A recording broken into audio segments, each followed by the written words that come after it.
Hello बच्चों, हमारी कविता कैदी और कोकिला नेक्स्ट कविता है और इसके कवि माखनलाल चतुर्वेदी हैं। पहले हम इसके विषय में जानेंगे। माखनलाल चतुर्वेदी हिंदी साहित्य के प्रमुख कवि माने जाते हैं। ये ऐसे कवि हैं जो कि गांधीवादी विचारधारा से बहुत ही प्रभावित हुए और इन्होंने स्वतंत्रता प्रेम से प्रेरित होकर अपना संपूर्ण जीवन देश प्रेम के लिए न्यौछावर किया। इनका जन्म मध्य प्रदेश के होशंगाबाद जिले के बाबई गांव में सन 1889 ईस्वी में हुआ। इनका बचपन आर्थिक अभाव में बीता। जीवन के संघर्षों ने इनकी पत्नी को टीबी का शिकार बना दिया था। इन्हें केवल 16 वर्ष की अवस्था में ही शिक्षक बनना पड़ा और बाद में इन्होंने अध्यापन का कार्य छोड़ना पड़ा और ये अनेक विभिन्न पत्रिकाओं के संपादन में भी कार्यरत रहे।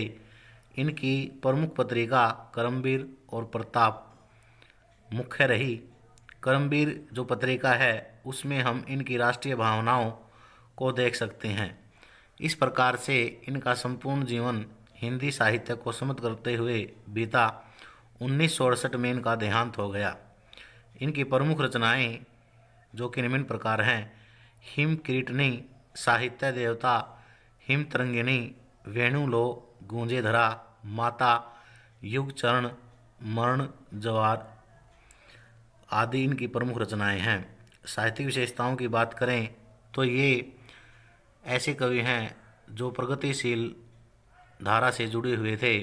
इनके काव्य में हम शोषक शोषित से संबंधित विषयों को देख सकते हैं और मुख्य रूप से इनके काव्य में देश प्रेम, राष्ट्रभक्ति, प्रकृति प्रेम को हम देख सकते हैं। भाषा शैली, इनकी प्रमुख भाषा खड़ी बोली का प्रयोग किया है, तत्सम तद्भव शब्दों का प्रयोग किया है और कहीं कहीं पर हम उर्दू फारसी शब्दों को भी देख सकते हैं।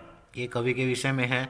अब कैदी और कोकिला का सार इस प्रकार है: जब भारत अंग्रेज़ों का उपनिवेश बना हुआ था तो अंग्रेज़ यहाँ पर अपनी उपनिवेशवादी शोषण के तहत लोगों पर अत्याचार कर रहे थे। तो उस समय कवि ने स्वयं देश को आज़ाद कराने के लिए लोगों को अपने साहित्य के द्वारा देश प्रेम की भावना को व्यक्त किया और इस कारण से अंग्रेज़ों ने इनको कारावास में डाल दिया और कारावास के अंदर जो स्थिति रही उसको उन्होंने इस कविता के माध्यम से व्यक्त किया है कि किस प्रकार से एक कैदी को अत्याचारों का सामना करना पड़ता है।